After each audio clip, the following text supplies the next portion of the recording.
kid, welcome to your story time. Today I picked a story out of this book, a Disney Storybook Collection, Volume 2. I don't have Volume 1, so here it is. And I have chosen The Sorcerer's Apprentice. And I brought along a special guest to listen along. Right there. Long ago, in a long lost land, there lived a man of magic. He was known far and wide as the Sorcerer. All the powers of the world were at his command. Fire, water, wind, and earth.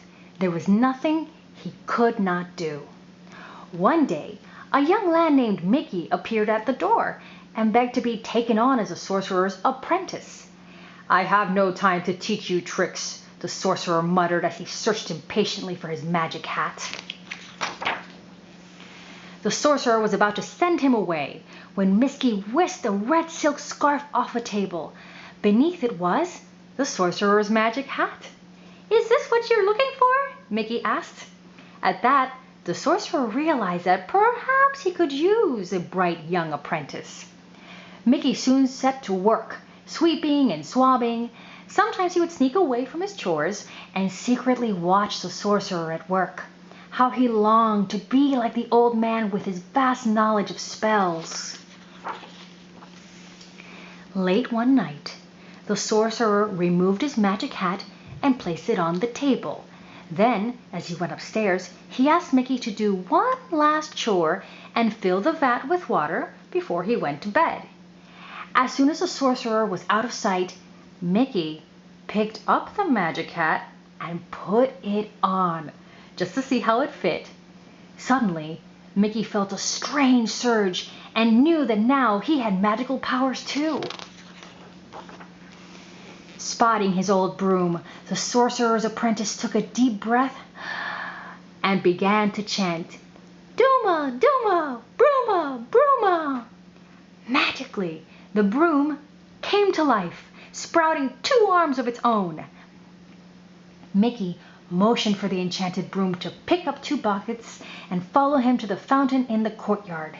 There, he directed the broom to fill the 2 buckets with water and carry them back to the vat.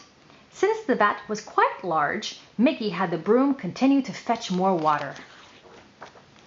Quite pleased with himself, Mickey settled back in the sorcerer's big chair to enjoy a few minutes' rest. He soon fell asleep to the soothing sounds of water splashing into the vat. Uh-oh. In his dream, Mickey slowly ascended to the top of a pinnacle. Above him was a starry sky, below a silken sea. With a flutter of his fingers, Mickey made the stars circle around his head like a crown of fire. Then he leaned over the water and drew the tides to him.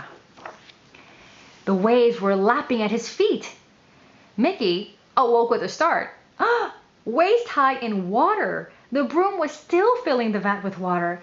He watched in horror as the water came cascading over the rim. "Stop!"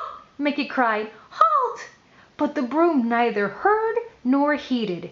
In desperation, Mickey picked up an axe and broke the enchanted broom into many pieces. Uh-oh, I think we're going to get into some trouble here. Mickey left the broom and shut the door. But just then, each of the broom splinters began to come alive. Soon there was an army of marching brooms, each with 2 buckets. Mickey heard the noise and opened the door a crack to peek inside. A parade of brooms trampled right over him. As the broom steadily poured more and more water into the vat, Mickey frantically bailed the water out near a nearby window, but it was no use. Every bucket he managed to bail out, each of the brooms poured in 2 more. Whirling and swirling, the water swept Mickey off of his feet and carried him away. Then the sorcerer's book drifted by. Mickey scrambled on top of the big book as if it were a life raft and frantically started searching for a spell to undo the damage. Suddenly, a beam of white light pierced the darkness.